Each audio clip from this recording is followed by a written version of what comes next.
പുതിയ സംസ്ഥാന പോലീസ് മേധാവി ആര് എന്നതിൽ തീരുമാനമായി. റവാഡ ചന്ദ്രശേഖറിനെ പുതിയ സംസ്ഥാന പോലീസ് മേധാവിയായി തിരഞ്ഞെടുത്തു. ഇന്ന് ഓൺലൈനായി ചേർന്ന പ്രത്യേക മന്ത്രിസഭാ യോഗത്തിന്റേതാണ് ഈ തീരുമാനം. ഇന്റലിജൻസ് ബ്യൂറോയിലെ ദീർഘകാല സേവനത്തിനു ശേഷമാണ് റവാഡ ചന്ദ്രശേഖർ സംസ്ഥാനത്തെ പോലീസ് തലപ്പത്തേക്ക് എത്തുന്നത്. അടുത്ത വർഷം വരെയാണ് അദ്ദേഹത്തിന്റെ സർവീസ്.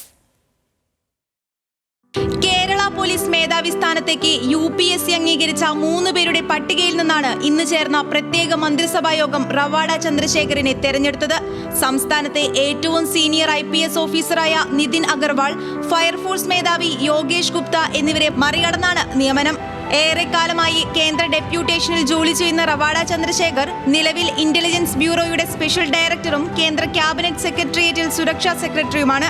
1994 തലശ്ശേരി ASP ആയിരിക്കെയാണ് കൂത്തുപറമ്പ് വെടിവെപ്പ് കേസിൽ പ്രതിയാക്കിയെങ്കിലും 2012 ഹൈക്കോടതി കുറ്റവിമുക്തനാക്കി. Pathanamthitta, Malappuram, Ernakulam rural railway vigilance, Ernakulam range, Thiruvananthapuram crime branch, Palakkad എന്നിവിടങ്ങളിൽ SP ആയി പ്രവർത്തിച്ചു.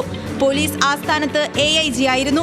KAP 2ാം ബറ്റാലിയനിലും 3ാം ബറ്റാലിയനിലും കമാൻഡറായും സേവനമനുഷ്ഠിച്ചിട്ടുണ്ട്. Thiruvananthapuram, Kochi city police കമ്മീഷണറായിരുന്നു.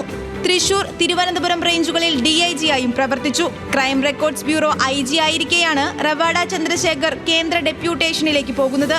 IB ആസ്ഥാനത്തെ deputy ഡയറക്ടറായാണ് തുടക്കം. ഭുവനേശ്വർ, ഹൈദരാബാദ്, വിജയവാഡ എന്നിവിടങ്ങളിലും IB ഡെപ്യൂട്ടി ഡയറക്ടറായി പ്രവർത്തിച്ചു.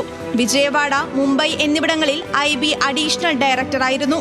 2023 DGP റാങ്കിലേക്ക് ഉയർന്നു. തുടർന്ന് IB സ്പെഷ്യൽ ഡയറക്ടറായി സ്ഥാനക്കയറ്റം ലഭിച്ചു. ഐക്യരാഷ്ട്രസഭയുടെ മിഷന്റെ ഭാഗമായി ബോസ്നിയയിലും സുഡാനിലും പ്രവർത്തിച്ചിട്ടുണ്ട്. 2026 വരെയാണ് റവാഡ ചന്ദ്രശേഖറിന് സർവീസ് ഉള്ളത്.